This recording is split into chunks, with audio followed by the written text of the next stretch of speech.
Good morning students.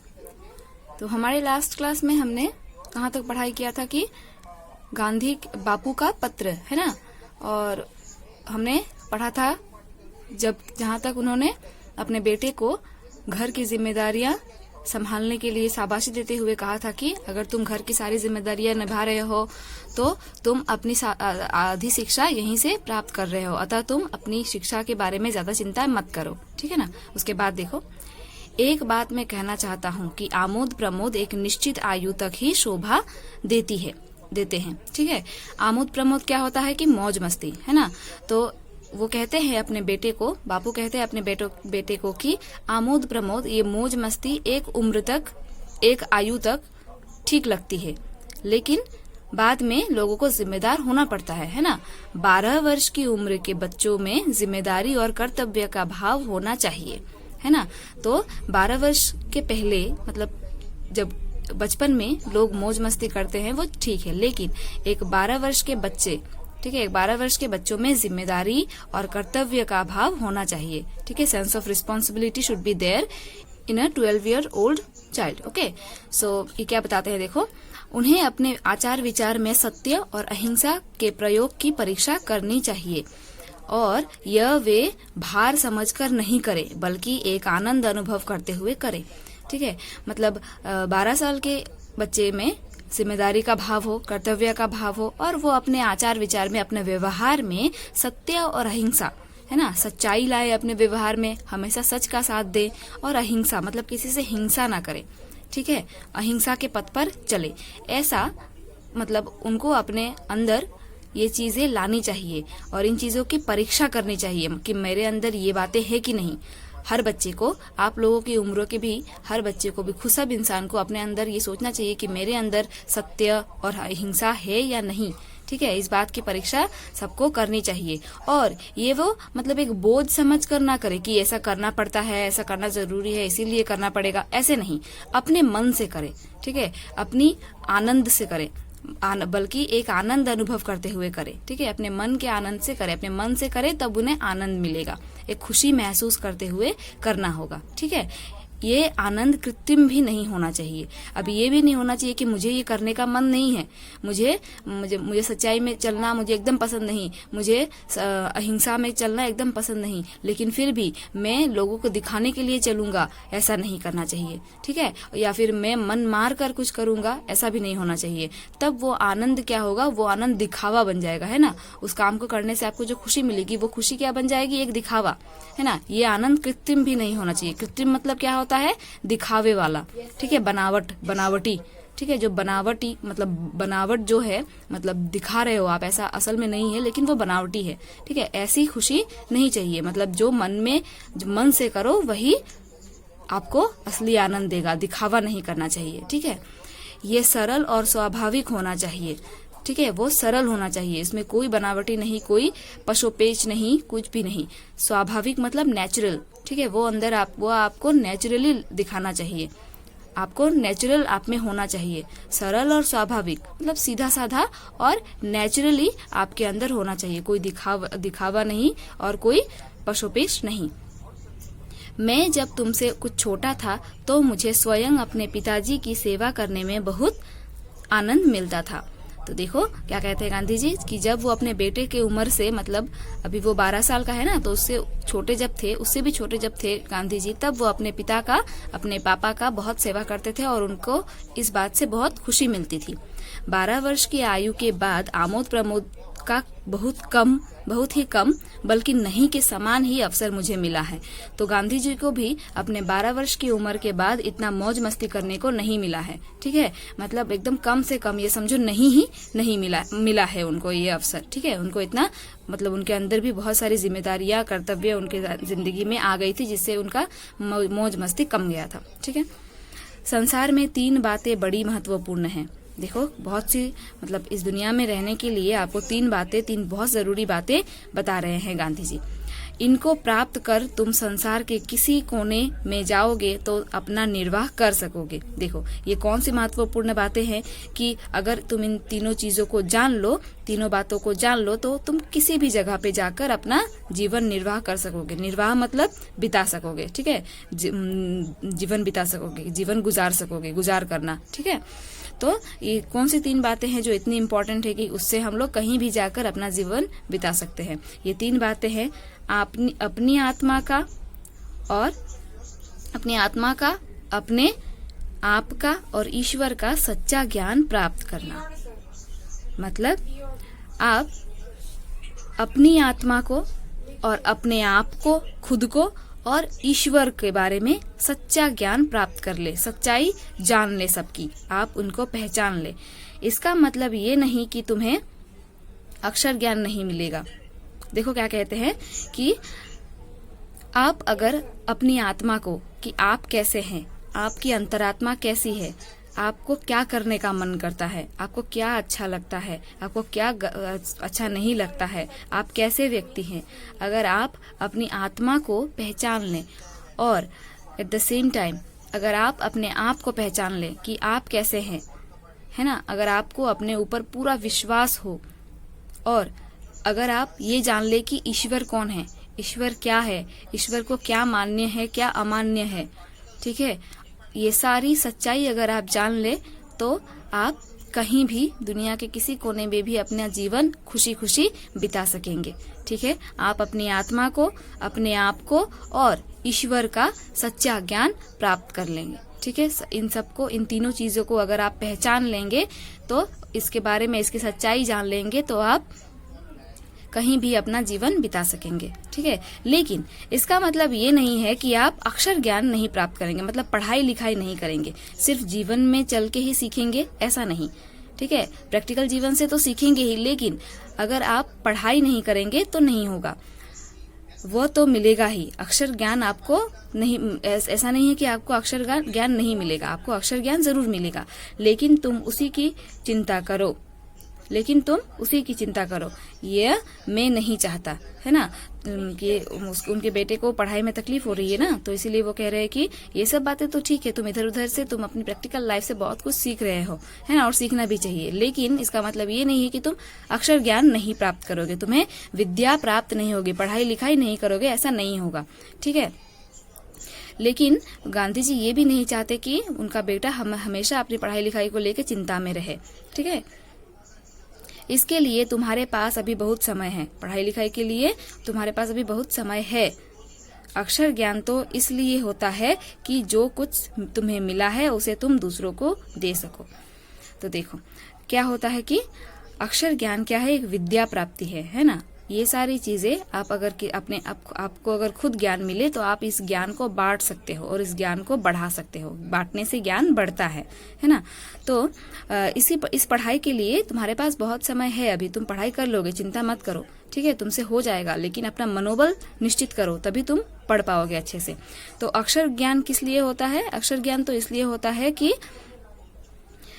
जो तुम्हें मिला है, जो ज्ञान तुमने प्राप्त किया है, उसी ज्ञान को तुम लोगों में बांट सको।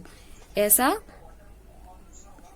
व्यक्तित्व बन जाएगा तुम्हारा कि तुम लोगों के बीच 4 बातें बता सको और तुम अपने विचारों को लोगों में प्रकट कर सको। तो इसीलिए होता है ये अक्षर ज्ञान, ठीक है। इतना और याद रखना कि अब से हमें गरीबी में ही रहना है। जितना अधिक मैं विचार करता हूँ उतना ही अधिक मुझे लगता है कि गरीबी में ही सुख है। अमीरों की तुलना में गरीब अधिक सुखी है। तो देखो क्या कहते हैं गांधी जी कि अब से उन्हें गरीबी में ही जीवन बिताना पड़ेगा। मतलब अब उनके पास ज्यादा अमीरी नहीं है, मतलब वो अब ज्यादा अमीर नहीं रहे, है ना। इतने दिन जेल में है गांधी जी, तो घर का गुजर बसर कैसे होता होगा सोचो। तो इसीलिए अब उन्हें गरीबी में ही जीवन बिताना पड़ेगा, है ना। तो वो कहते हैं कि अब हमें गरीबी में ही जीवन बिताना पड़ेगा, ज्यादा सामान या ज्यादा चीजें, ज्यादा शाही जीवन हम नहीं बिता सकते, ठीक है। ज्यादा उपभोगी जीवन भी हम लोग नहीं बिता सकते। इसीलिए भोगी जीवन का नाश करके हमें गरीबी जीवन में ही अभी बिताना होगा जिंदगी। तो जितना अधिक वो विचार करते हैं, सोचते हैं, उतना ही उनको लगता है कि मतलब गरीब लोग अमीरों से ज्यादा सुखी रहते हैं। ठीक है, अमीरों की जिंदगी में ज्यादा दुख परेशानी है। ठीक है, क्योंकि देखो तुम लोग को पता ही होगा कि अमीरों की लाइफ में क्या होता है कि उन्हें हर बात की टेंशन ज्यादा होती है, क्योंकि उनके पास है ज्यादा तो उनको खोने का डर भी ज्यादा होगा। और गरीबों के पास तो कुछ होता ही नहीं तो उनको खोने का भी डर नहीं होता, और वो जो मिले उसी में खुशी खुशी रहते हैं, सुख से रहते हैं। ठीक है, किसी टेंशन में जिंदगी नहीं बिताते। इसीलिए अमीरों से गरीब ही ज्यादा सुखी होते हैं। खेत में घास और गड्ढा खोदने में पूरा समय देना, भविष्य में हमें अपना जीवन निर्वाह इसी से करना है। तो क्या कहते हैं गांधी जी कि तुम अपने बेटे से कहते हैं कि तुम खेत में गड्ढा खोदना और घास और गड्ढा खोदने में घास वगैरह और गड्ढा खोदने मतलब खेत की काम में तुम ज्यादा टाइम बिताना, ज्यादा टाइम उसमें देना, क्योंकि आगे चल के हमें खेत ही करना है, जिससे खेत करके ही हमारा जीवन निर्वाह करना है। मेरी इच्छा है कि अपने परिवार में तुम एक योग्य किसान बनो। ठीक है, गांधी जी की ये भी इच्छा है कि वो अपने पुत्र को एक अच्छा किसान बनाए, उनके पुत्र एक अच्छा किसान बने, मेहनती किसान बने। सभी औजारों को सदा साफ और सुव्यवस्थित रखना। वो कहते हैं कि हर खेतीबाड़ी में लगने वाली हर सामान को, हर औजार को, इंस्ट्रूमेंट को इधर उधर मत फैलाना, साफ करके और सुव्यवस्थित मतलब सही जगह पर संभाल कर रखना। सुव्यवस्थित मतलब सही जगह पर संभाल कर अच्छे से व्यवस्थित करके रखना। वो कहते हैं कि अपना समय ज्यादातर इस खेती बाड़ी के काम में ही बिताना, ताकि तुम एक अच्छे किसान बन पाओ, मेहनती किसान बन पाओ। अक्षर ज्ञान में गणित और संस्कृत पर पूरा ध्यान देना। वो अक्षर ज्ञान के बारे में बता रहे हैं, विद्या पढ़ाई लिखाई के बारे में बता रहे हैं कि किसमें गणित और संस्कृत में ज्यादा ध्यान देने को कह रहे हैं अपने बेटे से कि तुम अब पढ़ाई लिखाई में, गणित में, मैथ्स में और संस्कृत में थोड़ा ज्यादा ध्यान देना। भविष्य में संस्कृत तुम्हारे लिए बहुत उपयोगी सिद्ध होगी। आगे पढ़ाई में तुम्हें संस्कृत से बहुत लाभ मिलेगा। अगर तुम्हारा संस्कृत सब्जेक्ट स्ट्रांग हुआ तो तुम्हें इससे बहुत लाभ मिलेगा। और मैथ्स भी तुम्हें बहुत जरूरी होगा। ये दोनों विषय बड़ी उम्र में सीखना कठिन है। संगीत में भी बराबर रुचि रखना। तो ये दोनों जो गणित और संस्कृत है, ये बड़ी उम्र में जाकर अगर तुम सीखना चाहो तो बड़ा कठिन हो जाता है। इसीलिए तो बच्चों को थोड़ा बचपन से ही मैथ्स की प्रैक्टिस और संस्कृत की प्रैक्टिस वगैरह सभी सब्जेक्ट जरूरी है कि तुम बचपन से पढ़ो, लेकिन ये दोनों सब्जेक्ट खासकर बचपन से ही अगर अच्छे से पढ़ो तभी हो सकता है। बाद में बड़ी उम्र के होने के बाद अगर तुम इसे पढ़ना चाहोगे, सीखना चाहोगे तो वो थोड़ा मुश्किल हो जाता है। ठीक है, और साथ ही वो कहते हैं कि संगीत में भी अपनी रुचि बराबर रखना, संगीत की प्रैक्टिस करते रहना। ठीक है, छोड़ना मत, म्यूजिक की प्रैक्टिस करते रहना, संगीत सीखते रहना। हिंदी, गुजराती और अंग्रेजी के चुने हुए भजनों एवं कविताओं का एक संग्रह तैयार करना चाहिए। ठीक है, हिंदी और गुजराती और अंग्रेजी सारे भजनों का, देखो वो अंग्रेजी की भजन के बारे में भी बोल रहे हैं, है ना, उनके अंदर कोई भेदभाव नहीं है। वो चाहते हैं कि हिंदी, गुजराती और अंग्रेजी में भी सारे भजन मतलब जो गीत गाते हैं ना भक्ति भाव से, वही तो भजनों का एक एवं कविताओं का भी। ठीक है, हिंदी, गुजराती, अंग्रेजी भजन तथा कविताओं का तुम एक संग्रह का मतलब क्या होता है कि संकलन मतलब एकत्र करना। ठीक है, संग्रह मतलब इकट्ठा करना एक जगह। ठीक है, संग्रह मतलब एक जगह जमा कर, मतलब कुछ लाइक कलेक्शन। संग्रह का क्या कहेंगे हम लोग, कलेक्शन। तो एक कलेक्शन तैयार करो जिसमें सारे कविता, हिंदी, गुजराती और अंग्रेजी कविता तथा भजन भी होंगे। वर्ष के अंत में तुम्हें अपना यह संग्रह बहुत मूल्यवान प्रतीत होगा।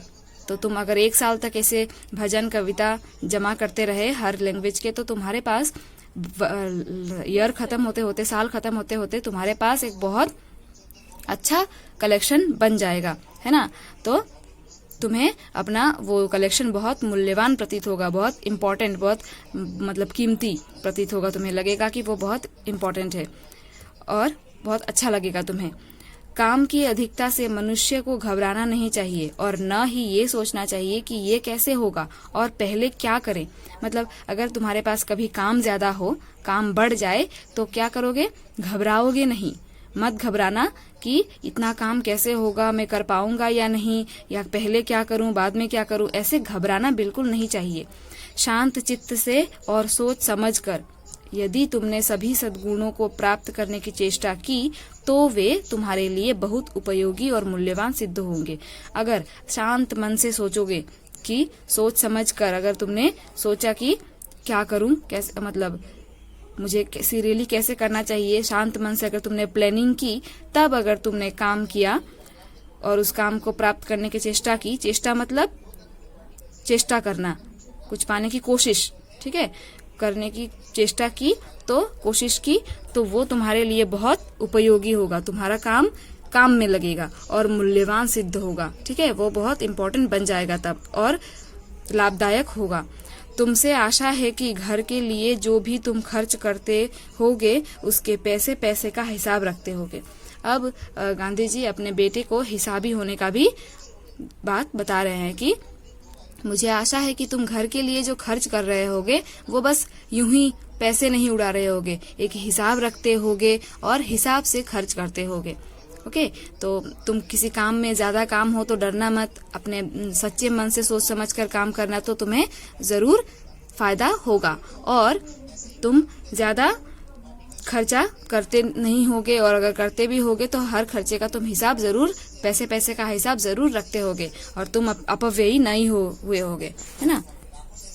मुझे ये भी आशा है कि तुम रोज शाम को नियम पूर्वक प्रार्थना करते होगे और रविवार को श्री वेस्ट के यहाँ भी प्रार्थना में जाते होगे। तो देखो, उनको ये भी आशा है कि उनका बेटा हर रोज हर शाम को अपनी प्रार्थना जरूर करता होगा, ठीक है, प्रेयर जरूर करता होगा और हर रविवार को वो श्रीमान वेस्ट जी के पास भी प्रार्थना करने जरूर जाते होगा। सूर्योदय से पहले उठकर प्रार्थना करना बहुत ही अच्छा होता है। अगर सनराइज के पहले ही उठकर सुबह सुबह प्रार्थना करना बहुत अच्छा होता है, प्रेयर करना बहुत अच्छा होता है। तो प्रयत्न पूर्वक एक निश्चित समय पर ही प्रार्थना करनी चाहिए, है ना। पूरी कोशिश करो कि तुम्हारा एक डेली रूटीन सेट हो जाए और सुबह उसी बजे उसी टाइम में वो तुम प्रार्थना करो, तो ये तुम्हारे लिए, ये एक हैबिट बनाना तुम्हारे लिए बहुत अच्छा है। तो डेली सुबह शाम प्रार्थना जरूर करो, ठीक है। यह नियमितता तुम्हें अपने जीवन में आगे चलकर बड़ी सहायक सिद्ध होगी, है ना। तो यही अगर तुम अपने जीवन में अगर ये रूटीन बना लो अपने जीवन में, तो ये जो डिसिप्लिन है, ये नियम है, ये क्या होगा, ये नियमितता मतलब नियम से कुछ काम करना, ठीक है, डेली, मतलब अगर रूटीन वाइज, ठीक है। तो ये जो अपनी मतलब रूटीन में चलने की आदत, ठीक है, उसे कहते हैं नियमितता। तो अगर ये नियमितता तुम्हारे अंदर आ गई तो तुम क्या होगा, तुम्हारे जीवन में आगे बढ़कर बड़ी सहायक सिद्ध होगी। अगर रूटीन से चलने लगे, रूटीन में चलने की आदत डल गई, तो तुम्हें ये जाकर अपने आगे जिंदगी में बहुत सहायक होगा, बहुत हेल्पफुल होगा, ठीक है। तो स्टूडेंट्स, यहाँ हमारा चैप्टर समाप्त होता है। लिखते कौन है, देखो, तुम्हारा पिता मोहनदास। तुम्हारा अपने पुत्र को लास्ट में हम लिखते हैं ना, कौन लिखता है उसका नाम लिखना पड़ता है ना, तुम्हारा पिता मोहनदास ने लिखा। तो यहाँ हमारा चैप्टर खत्म हो गया और आशा करती हूँ कि मैं हर पॉइंट को तुमको समझा पाई होंगी और तुम लोग समझ पाओगे। अगर कहीं कोई प्रॉब्लम हुआ तो प्लीज कांटेक्ट में, किसी वर्ड में, मीनिंग में या कुछ में। यहाँ पे गांधी जी ने अपने बेटे को तो जीवन जीने का बहुत सारे मूल्यवान सीख दी है, और इसी सीख को इस चैप्टर में देने का क्या उद्देश्य है। उन्होंने तो अपने बेटे को लिखा है, ये उनकी पर्सनल बात है, नहीं, ये बातें सभी के जीवन में बहुत जरूरी है, बहुत इम्पोर्टेंट है, क्योंकि इन्होंने अपने बेटे को लिखा है जो लगभग तुम्हारी उम्र का ही था, ठीक है, तब वो तुम्हारी उम्र के ही थे। तो इसीलिए जीवन में जीने का और सुख से जीने का और आनंद से जीने का कुछ इम्पोर्टेंट बातें गांधी जी ने अपने बेटे को बताई है, और हमें इन्हीं सब चीजों से सीख लेकर अपने जीवन को सुखी और सफल बनाना चाहिए, ठीक है। तो सारी बातों को जो भी उन्होंने कहा है कि अपव्ययी नहीं होने का, जिम्मेदार हो, कर्तव्य बोध तुम्हारे अंदर हो, सत्य और अहिंसा के साथ रहो, मेहनती बनो, पढ़ाई भी करो अच्छे से, हर सब्जेक्ट ही जरूरी है, गणित की प्रैक्टिस डेली करो। वैसे ही काम ज्यादा हो तो घबराओ मत, सोच समझकर ध्यान से करो, और डेली सुबह शाम पूजा प्रार्थना करो और ध्यान लगाकर अपना काम करो। और जिंदगी में डिसिप्लिन से रहो। तो ये सारी बातें हर इंसान के व्यक्ति में चाहिए, हर इंसान के जीवन में चाहिए ना। ये सिर्फ उनके बेटे के लिए नहीं है, पूरे दुनिया के लिए ही एक सीख है अपने जीवन को कैसे अच्छे से जिया जाए। ठीक है, तो आशा है मुझे कि आप सब समझ गए होंगे। The class is over right now. Thank you.